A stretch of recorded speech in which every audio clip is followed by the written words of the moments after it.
We're here in Las Vegas. We're covering Freedom Fest. Matt Kibbe here, President, CEO of Freedomworks. Matt, it's good to see you, sir. Yeah, good to see you. We talk about Freedomworks. You have shirts here, lower taxes, less government equals more freedom. Right now, we have higher taxes, we have more government, we have less freedom. Do you feel like your job is never finished? Right now, it seems to be such an assault on all of our freedoms. Yeah, I think the defense of liberty, the founders were pretty clear that fight never ends. It's all about showing up on a regular basis. Right now, you could either be horribly pessimistic because it seems like everything, particularly coming from our president, is going in the wrong way, but you're also seeing what I call a paradigm shift. People have better information, they have better tools, they're able to connect with each other without third parties doing it for them, and those people want less government, they want more freedom. They're actually starting to relearn their basic civil liberties, the Bill of Rights, that sort of thing. They're self-educating because they didn't get it in high school, they didn't get it in college. That's why I'm actually optimistic about where we are today, because I do think we can fix our country, I do think we can fix our political system, but it comes from the bottom up. You talk about colleges. I mean, we just saw a story where the University of South Carolina is going against a ruling that they had to teach the Constitution. I mean, it's just so anathema to me to just, why wouldn't you want to teach the Constitution? It's such an important part of our history. What do you think about a story like that and a school that would make that decision? Well, I think that happens a lot at the university level and the high school level. One of the big issues with our activists is Common Core mandates that are a set of top-down mandates that really dictate curriculum from some faceless, gray-suited bureaucrat based in Washington, D.C. Moms don't like that. They're fed up with it. I think the answer today is, yeah, we got to fix our schools, yeah, we got to fix our colleges, we need to fix our institutions in Washington, D.C., but we can also self-educate. And you're seeing that more and more. I think that the very size of this event is a clear demonstration of people's ability to go find information online, to build their own curriculums, and to know for themselves in a way that doesn't really matter what your college is trying to teach you. Matt, I spend a lot of time online. We do a lot of Twitter, of course, and Facebook, and you talked about how people can now network and not need third parties that can connect, but it also has led to me, and I think you'll agree with me, an unbelievable coarsening of debate, outright death threats. You look at this girl, Holly Fisher, this woman in West Virginia, this Hunter Kendall Jones, people on the left, Dana Lash and Michelle Malka, the vitriol and the hate and the death threats, it seems it's such an important way to communicate, but it seems so dangerous at the same time. What are your thoughts on that? I don't know if it's dangerous, because I think it's sort of like people driving in their cars and telling the guy next to them what they really think. Right. And Twitter feels a little bit like that because it's impersonal. Yeah. I do think that guys like Dana and just countless other people, including a lot of Freedomworks staff, we get death threats and pretty hateful things thrown at us every day.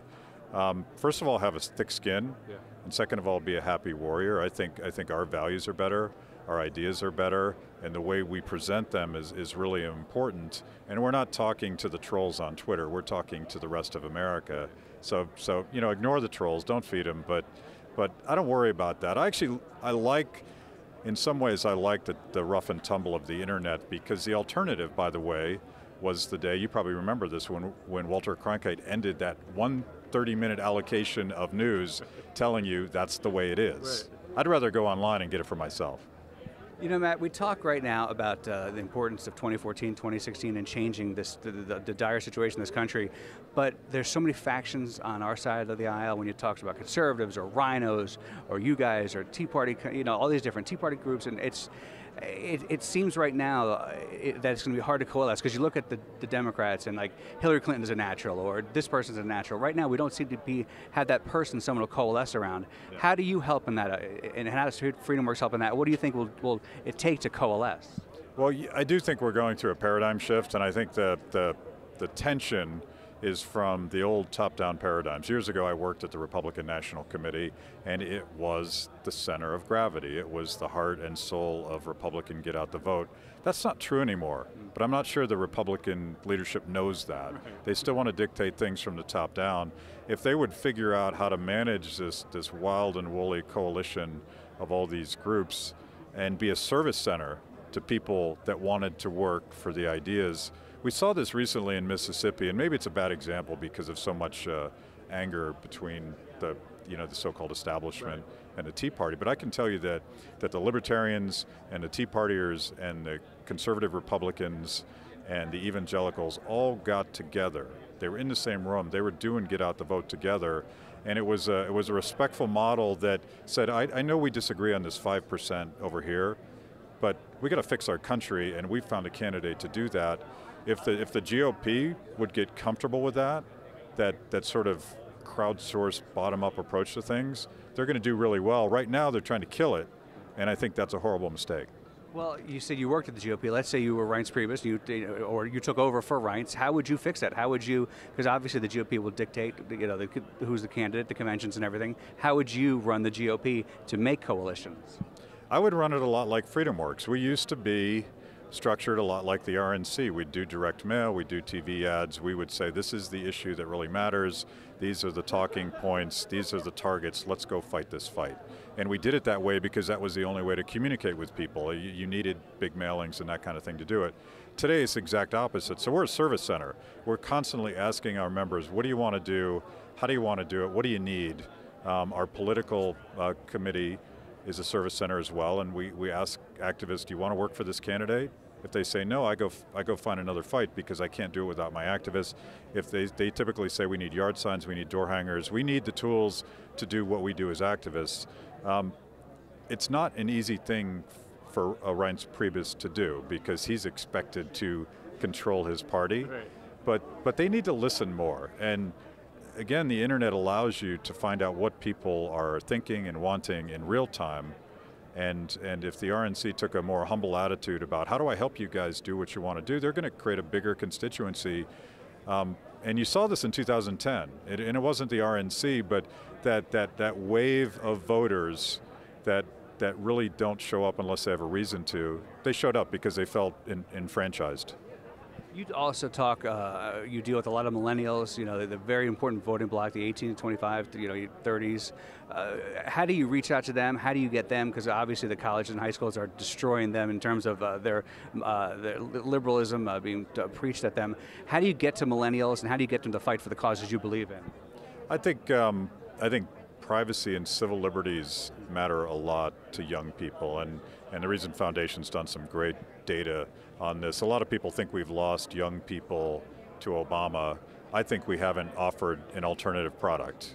And if the choice is, candidly, if the choice is between John McCain in his blue suit being really angry about people not listening to him versus Barack Obama, I think it's a pretty easy choice.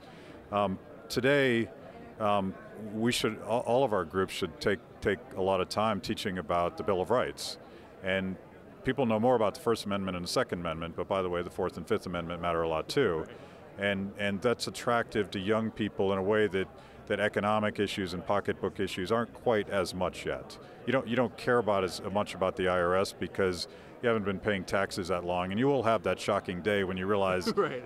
that some son of a bitch just took half your paycheck, but it's not there yet.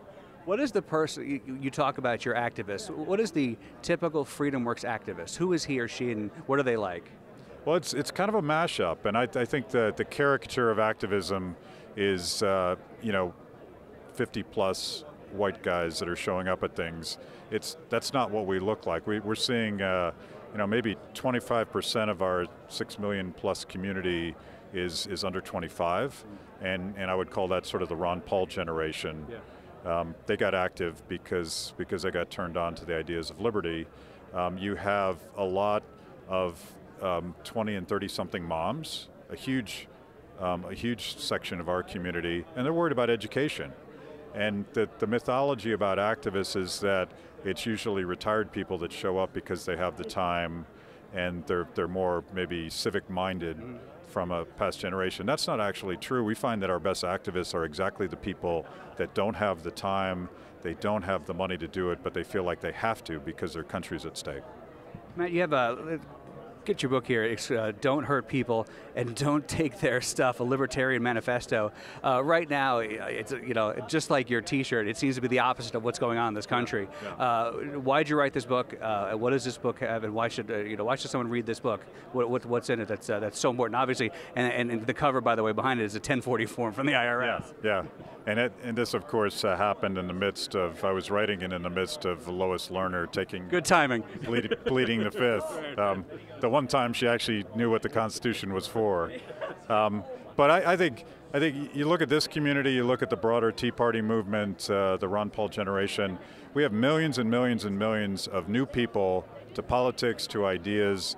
They're trying to figure out what this liberty thing is all about. And far too often we use jargon, we use charts and graphs, we talk about downward sloping demand curves, and people don't care, and they shouldn't care. So I wanted to translate the ideas of liberty down into simple common sense language. In a lot of ways, I stole these values from your mom, who stole them from her mom, who probably got them at church on Sunday, right?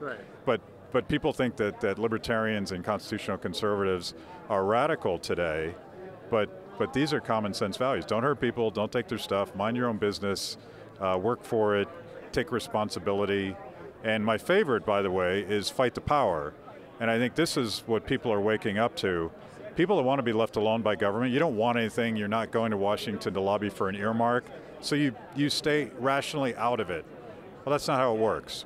George Washington made it very clear that if you want to defend this republic, you want to defend the sacred fire of liberty, you got to show up, because the power and the defense of liberty comes from the people, it comes from the bottom up. That's what I think people are waking up to today. Matt Kibbe, founder, CEO of Freedomworks. Where do people find you online? How do people join and help the fight? I'm on Twitter at mkibbe, on freedomworks.org. Please sign up, figure out what you want to do in defense of liberty, and we'll try to help you do it. Sounds great. Thanks for your time, Matt. Thanks, Ben.